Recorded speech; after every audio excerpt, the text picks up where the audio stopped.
Lucio, tingnan mo yan. Tagamasid yan. Wika ni Kipong. Ha? Kahit umaga? Gulat na tanong ni Lucio. Di kasi siya makapaniwala na aswang ang matandang yon. Oo, walang pinipiling oras sa mga demonyong yan. Pero hayaan mo na. Di naman nila magagalaw ang asawa mo. Sagot ni Kipong.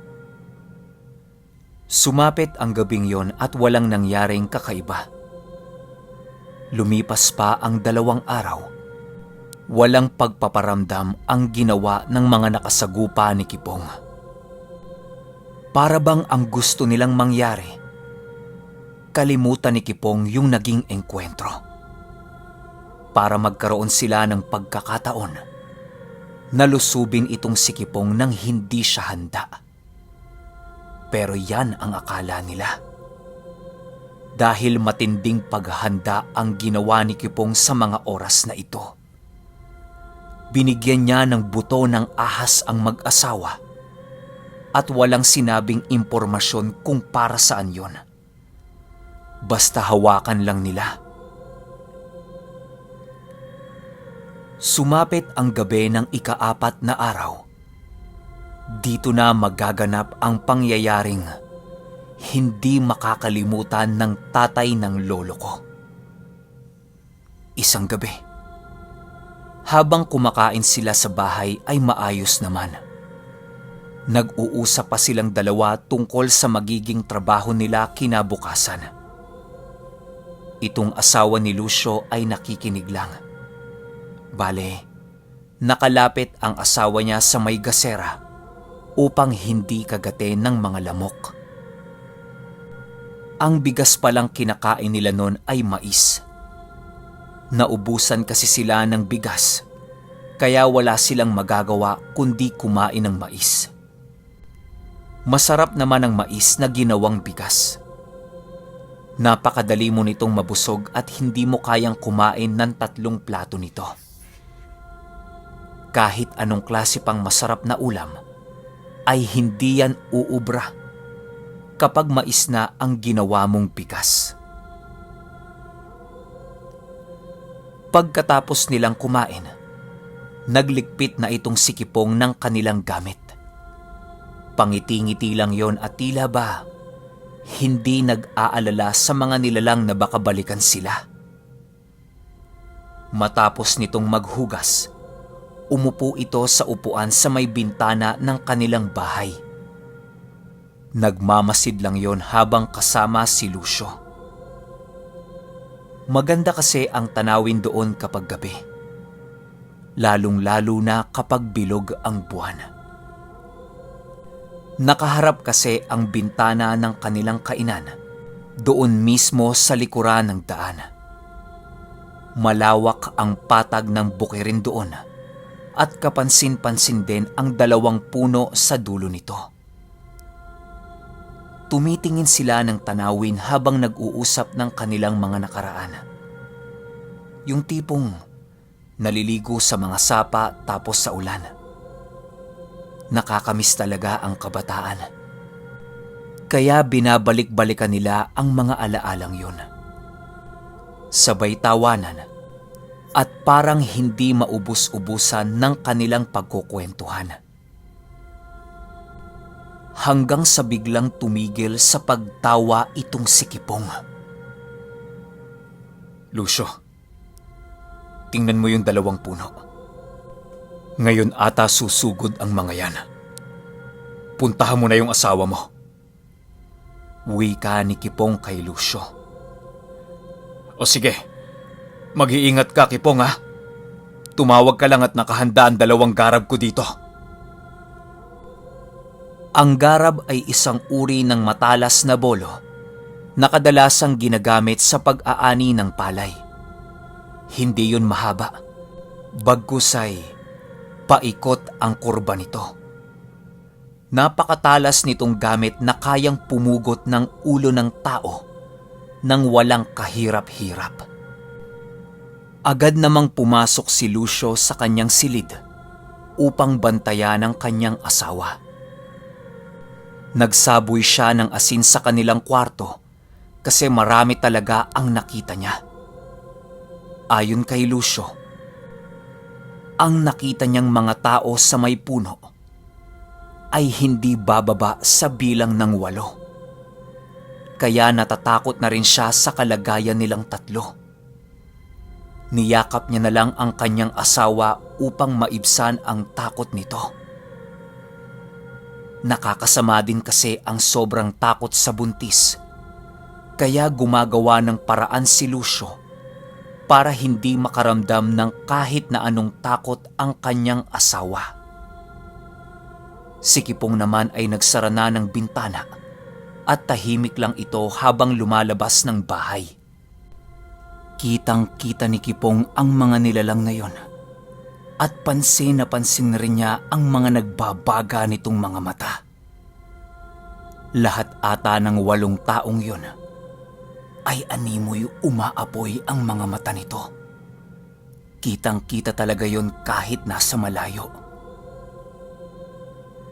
Maya-maya pa, nagsipagtakbuhan ng mga yon papalapit sa kanya. Ilang minuto pa ang nakalipas ay tumigil ang mga ito. Di kalayuan sa bakuran nila Kipong. Si Kipong naman nakaupo lang at hawak-hawak ang matalim na bagakay. Umaangil ang mga ito habang nakatitig sa kanya. Wala itong mga saplot at napakababaho ng amoy. Di naman yon iniinda ni Kipong dahil ranas na niya ang baho ng mga bulok na laman. Normal na lang sa kanya ang mga ganong amoy. Pangiti-ngiti lang itong si Kipong at nagsalita ng, "Oh, magandang gabi aking mga mahal na panauhin."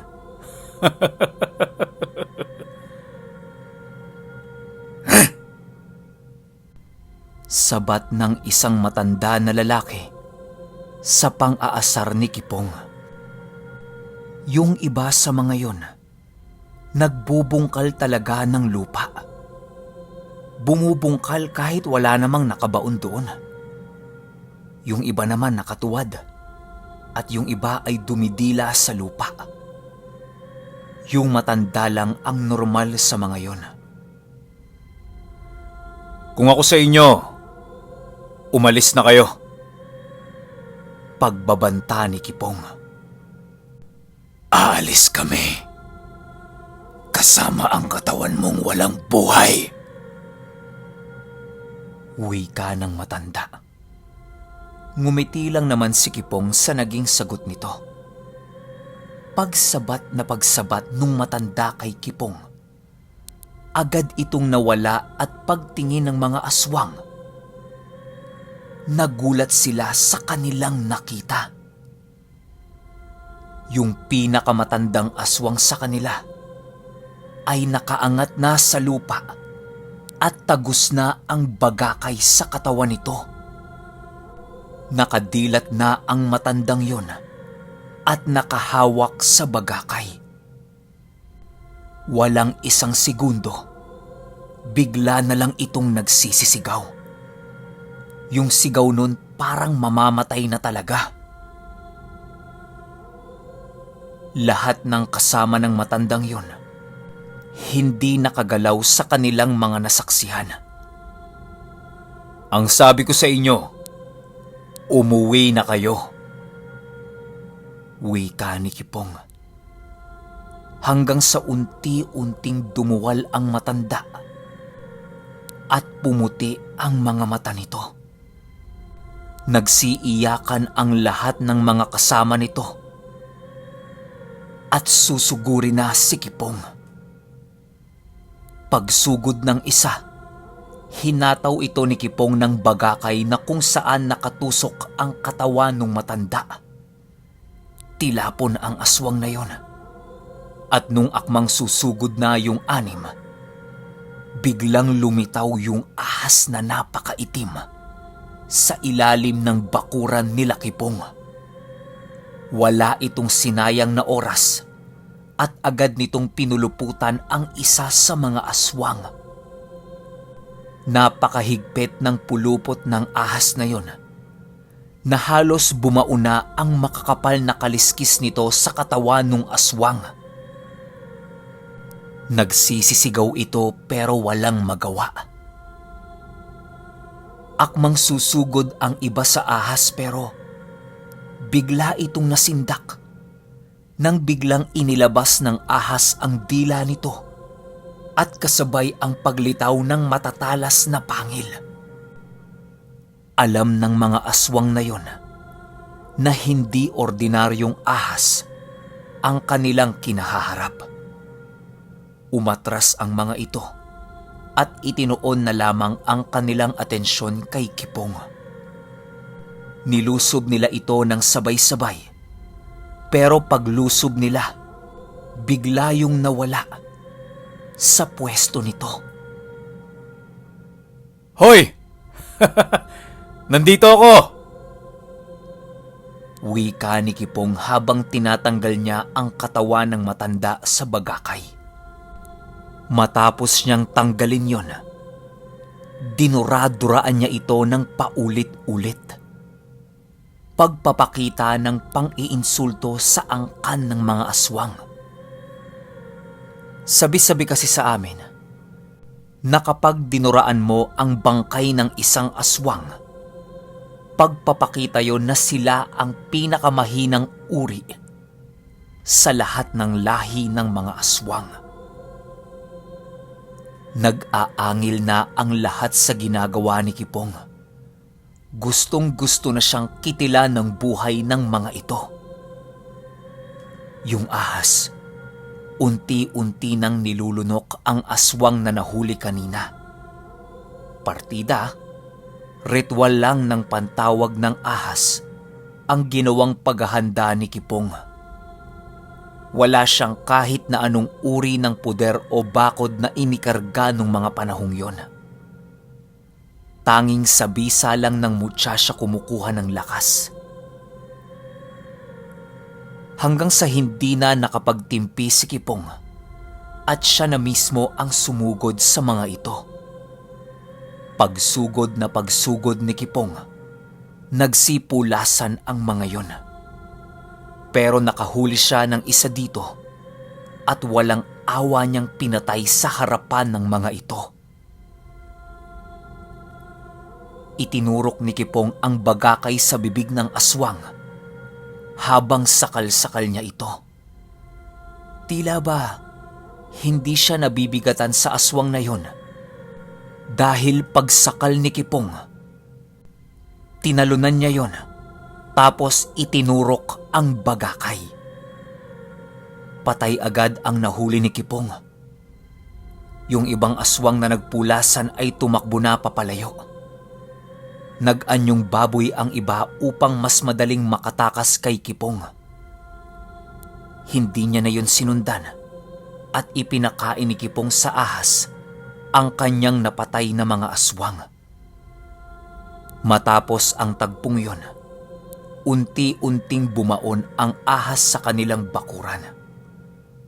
Bumalik din ang lupa dito na tila ba walang bumaon na nilalang. Pagkaumaga nun, ikinuwento ni Kipong kung ano ang nangyari nung gabi. Fast forward tayo. Lumipas pa ang mga taon at matagumpay namang napalaki ng mag-asawa ang kanilang anak. Yun ay ang lolo ko. Hanggang sa nagbinata na ang lolo ko at tumanda na rin ang kanyang tiyuhing Kipong at kanyang mga magulang. Matanda na itong si Kipong pero nakakasibak pa rin at nakakagapas ng palay kahit tirik na tirik ang araw. Sinasabayan pa yon ng lolo ko pero mas nauuna siyang napapagod kesa rito. Binata na siya pero mas mataas pa rin ang resistensya nitong si Kipong.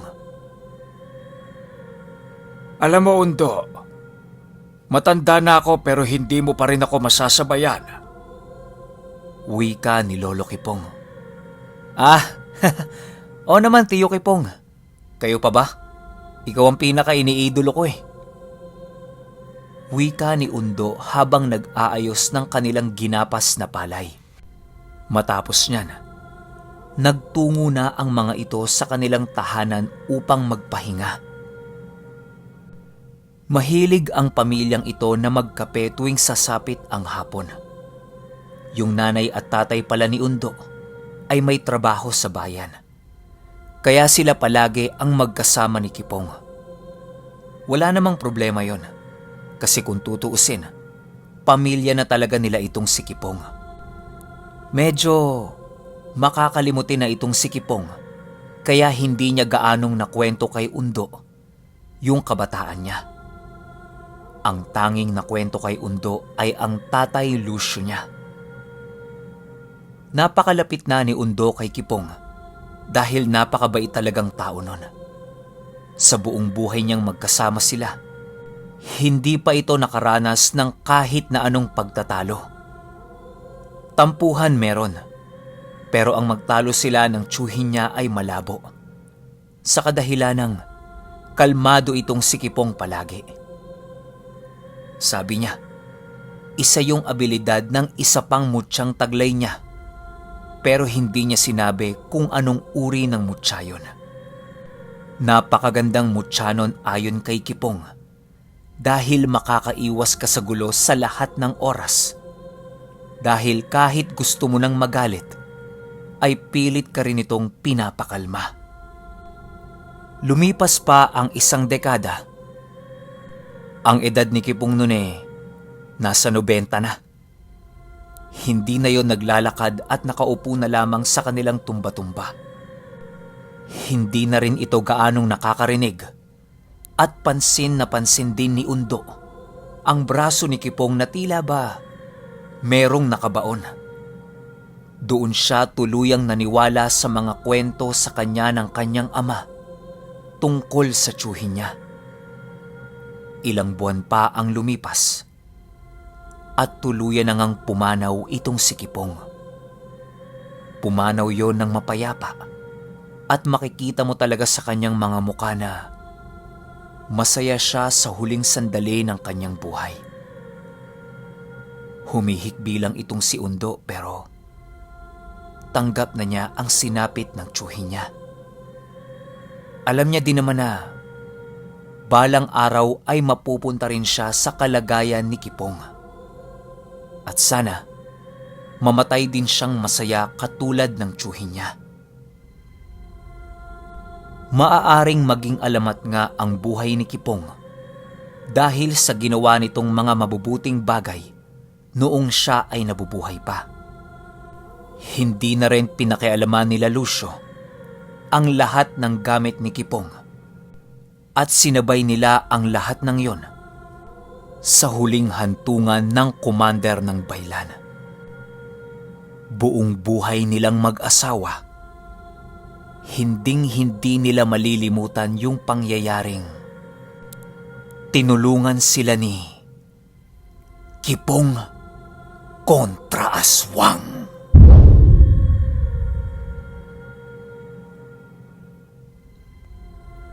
Okay, opinyon ko sa kwento. May pagkakahalin tulad si Kipong kay Tatay Dadoy plus Mamang. Diba kung mapapansin nyo, parang ganun yung kombinasyon nito ni Kipong Lakas, napakalakas na ito ni Kipong. Yun nga lang, lahat naman tayo kahit anong lakas, kahit anong klase ng mutya, kahit anong dasal o kahit anong baon, kapag kinuha na tayo ni Lord, wala tayong magagawa. Lord lang malakas. Yun lang yung masasabi ko. Pero yung takbo ng kwento, ang ganda. Ang ganda niya talaga. Hindi siya yung typical na aswang-aswangan at takot-takutan. Meron kang kapupulutang parang pagmamahal sa pamilya. Parang ganun yung naintindihan ko Yung gagawin lahat ng taong to para sa pamilya niya, ibibigay niya lahat para sa pamilya niya. Yung buong kwento ganun yung nakikita ko. Kaya ang ganda ng kwento na to. Hindi siya yung mga typical na aswangang kwento na naririnig natin.